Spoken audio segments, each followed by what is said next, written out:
ಮುಂದಿನ ಭಾಗಕ್ಕೆ ಹೋಗುವ ಮುನ್ನ ನಾವಿಂದು ಕೇಳಲಿರುವ ಕಾವ್ಯದ ಮತ್ತು ಅದರ ಕರ್ತೃವಿನ ಬಗ್ಗೆ ಕೆಲವು ಆಸಕ್ತಿದಾಯಕ ಹಾಗೂ ನಾವೆಲ್ಲರೂ ಹೆಮ್ಮೆ ಪಡಬೇಕಾದಂತಹ ಸಂಗತಿಗಳನ್ನು ನಿಮ್ಮೊಂದಿಗೆ ಹಂಚಿಕೊಳ್ಳುವ ಭಾಗ್ಯ ನನ್ನದಾಗಿದೆ. ಕನ್ನಡ ಸಾಹಿತ್ಯ ಲೋಕದ ಧ್ರುವತಾರೆ ಕವಿ ಚಕ್ರವರ್ತಿ ಕುಮಾರವ್ಯಾಸ. ಕುಮಾರವ್ಯಾಸ ಎಂದಾಕ್ಷಣ ನಮ್ಮ ನೆನಪಿಗೆ ಬರುವುದು ಭಕ್ತಿ, ರಸವತ್ತಾದ ಕಾವ್ಯಶೈಲಿ ಮತ್ತು ಗದುಗಿನ ವೀರನಾರಾಯಣ.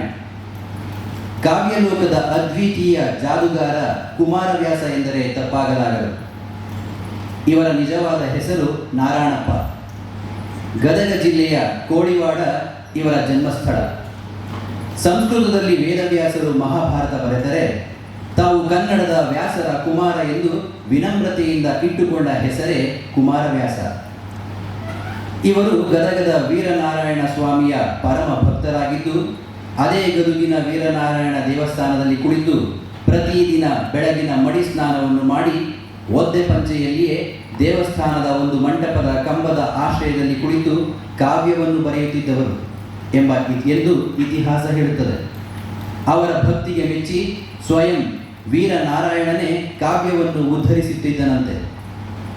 ಕುಮಾರವ್ಯಾಸನು ಹಾಡಿದರೆಂದರೆ ಕಲಿಯುಗ ದ್ವಾಪರವಾಗುವುದು, ಭಾರತ ಕಣ್ಣಲ್ಲಿ ಕುಣಿಯುವುದು ಎಂದು ರಾಷ್ಟ್ರಕವಿ ಕುವೆಂಪು ಅವರು ಕುಮಾರವ್ಯಾಸರ ಕಾವ್ಯದ ಶಕ್ತಿಯನ್ನು ಅತ್ಯಂತ ಸುಂದರವಾಗಿ ಬಣ್ಣಿಸಿದ್ದಾರೆ. ಒಬ್ಬ ವಿಮರ್ಶಕರು ಕುಮಾರವ್ಯಾಸರನ್ನು ಕುರಿತು ಇಂತೆಂದಿದ್ದಾರೆ: ಪ್ರಪಂಚದಲ್ಲಿ ಸಾಹಿತ್ಯ ಸಮ್ಮೇಳನ ನಡೆದರೆ ಕರ್ನಾಟಕವನ್ನು ಪ್ರತಿನಿಧಿಸಿದರೆ ಕರ್ನಾಟಕದ ಬಾವುಟವನ್ನು ಹಿಡಿದುಕೊಂಡು ಹೋಗಬಲ್ಲಂತಹ ಕವಿ ಶ್ರೇಷ್ಠ ಎಂದರೆ ಕುಮಾರವ್ಯಾಸ ಮಾತ್ರವೇ ಎಂದು ಹಾಡಿ ಹೊಗಳಿದ್ದಾರೆ.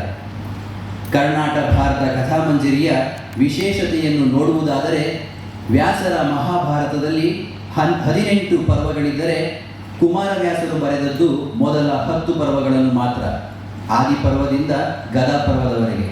ಆದರೆ ಇವರ ಭಾಷಾ ಸೊಗಡು ಎಷ್ಟಿತ್ತೆಂದರೆ ಸಾಹಿತ್ಯ ಲೋಕದಲ್ಲಿ ಇವರನ್ನು ರೂಪಕ ಸಾಮ್ರಾಜ್ಯ ಚಕ್ರವರ್ತಿ ಎಂದೇ ಕರೆಯಲಾಗುತ್ತದೆ. ಇದರಲ್ಲಿ ಧರ್ಮರಾಯ ಅಥವಾ ಅರ್ಜುನನಿಗಿಂತ ಶ್ರೀಕೃಷ್ಣನೇ ಕಥೆಯ ಸೂತ್ರಧಾರ ಮತ್ತು ನಾಯಕ. ಕುಮಾರವ್ಯಾಸ ಭಾರತ ಅಥವಾ ಕರ್ನಾಟಕ ಭಾರತ ಕಥಾಮಂಜರಿಯು ಕೇವಲ ಒಂದು ಕಾವ್ಯವಲ್ಲ, ಅದು ಜ್ಞಾನದ ಭಂಡಾರ. ಕುಮಾರವ್ಯಾಸರೇ ಹೇಳಿಕೊಂಡಿರುವಂತೆ, ಅರಸರುಗಳಿಗೆ ಇದು ವೀರ, ದ್ವಿಜರಿಗೆ ಇದು ಪರಮ ವೇದದ ಸಾರ, ಯೋಗಿಗಳಿಗೆ ತತ್ವ ವಿಚಾರ, ಮಂತ್ರಿ ಜನಕ್ಕೆ ಬುದ್ಧಿಗುಣ, ವಿರಹಿಗಳಿಗೆ ಶೃಂಗಾರ, ವಿದ್ಯಾಪರಿಣಿತರಿಗೆ ಅಲಂಕಾರ. ಹೀಗೆ ಪ್ರತಿಯೊಬ್ಬರಿಗೂ ಅವರವರ ಭಾವಕ್ಕೆ ತಕ್ಕಂತೆ ರಸದ ಔತಣವನ್ನು ನೀಡುವ ಅದ್ಭುತ ಕಾವ್ಯವಿದಾಗಿದೆ.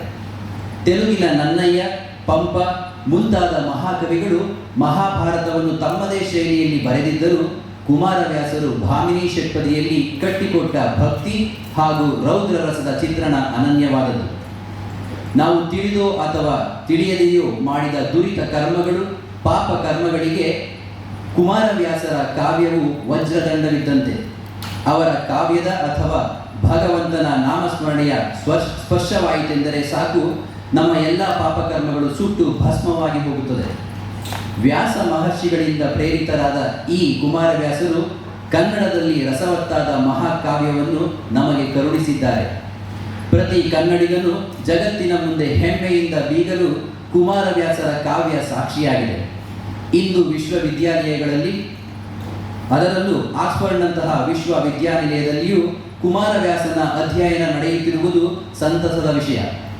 ಈ ಕಾವ್ಯದ ಪಾರಾಯಣ ಮಾಡುವುದರಿಂದ ಸಿಗುವ ಪುಣ್ಯವು ಭೂದಾನ, ಗೋದಾನಗಳಂತಹ ಮಹಾದಾನಗಳಿಂದ ಸಿಗುವ ಫಲಕ್ಕಿಂತಲೂ ಮಿಗಿಲಾದದ್ದು. ಇಂತಹ ಮಹಾಕಾವ್ಯದ ಆಯ್ದ ಭಾಗಗಳು ನಮ್ಮ 10ನೇ ತರಗತಿಯ ಸಿರಿಗನ್ನಡ ಪಠ್ಯ ಪುಸ್ತಕದಲ್ಲಿರುವ ಗೌರವೇಂದ್ರನ ಕೊಂದೆ ನೀನು ಪದ್ಯವಾಗಿ ನಮಗೆ ದೊರೆತಿದೆ. ಈ ಪದ್ಯದ ಪ್ರಸಂಗಗಳಲ್ಲಿ ಶ್ರೀಕೃಷ್ಣನು ಯುದ್ಧವನ್ನು ತಪ್ಪಿಸಲು ಕರ್ಣನ ಮನಸ್ಸನ್ನು ಒಡೆಯುವ ಭಾವನಾತ್ಮಕ ತಂತ್ರ ಹೂಡುತ್ತಾನೆ. ಕರ್ಣನನ್ನು ಸೋಲಿಸಲು ಯಾರಿಂದಲೂ ಸಾಧ್ಯವಿರಲಿಲ್ಲ.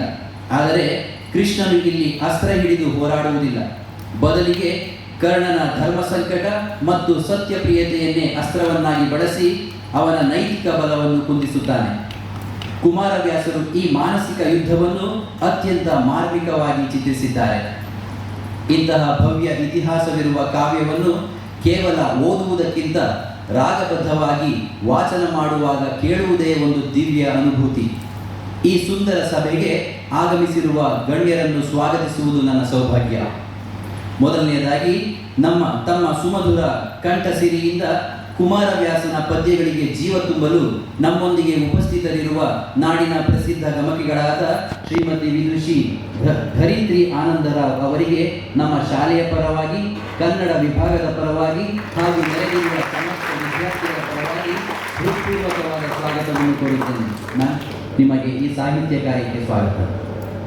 ಅದೇ ರೀತಿ ಕಾವ್ಯದ ಒಳಗಿರುವ ರಾಜಕೀಯ ತಲ್ಲಣಗಳು ಹಾಗೂ ಧರ್ಮ ಸಂಕಟದ ಆಳವನ್ನು ತಮ್ಮ ವಿದ್ವತ್ಪೂರ್ಣ ಮಾತುಗಳಿಂದ ನಮಗೆ ಮನವರಿಕೆ ಮಾಡಿಕೊಡಲು ಆಗಮಿಸಿರುವ ಖ್ಯಾತ ವ್ಯಾಖ್ಯಾನಕಾರರಾದ ಡಾಕ್ಟರ್ ಎ ನಿರಂಜನ್ ಅವರಿಗೆ ನಮ್ಮ ಶಾಲೆಯ ಪರವಾಗಿ ಅತ್ಯಂತ ಗೌರವಪೂರ್ವಕವಾದ ಸ್ವಾಗತವನ್ನು ಬಯಸುತ್ತೇನೆ.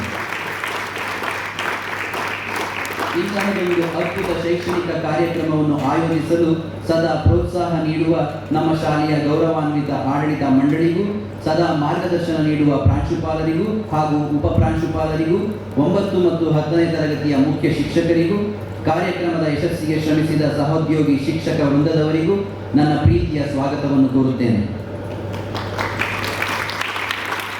ಕೊನೆಯದಾಗಿ ಕುಮಾರವ್ಯಾಸನ ಕಾವ್ಯಲೋಕದಲ್ಲಿ ವಿಹರಿಸಲು ಕುತೂಹಲದಿಂದ ಕಣ್ಣರಳಿಸಿ ಕುಳಿತಿರುವ ನನ್ನ ಪ್ರೀತಿಯ 10ನೇ ತರಗತಿಯ ವಿದ್ಯಾರ್ಥಿ ಮಿತ್ರರಿಗೆ ಈ ಕಾರ್ಯಕ್ರಮಕ್ಕೆ ಪ್ರೀತಿಯ ಸ್ವಾಗತವನ್ನು ಬಯಸುತ್ತೇನೆ.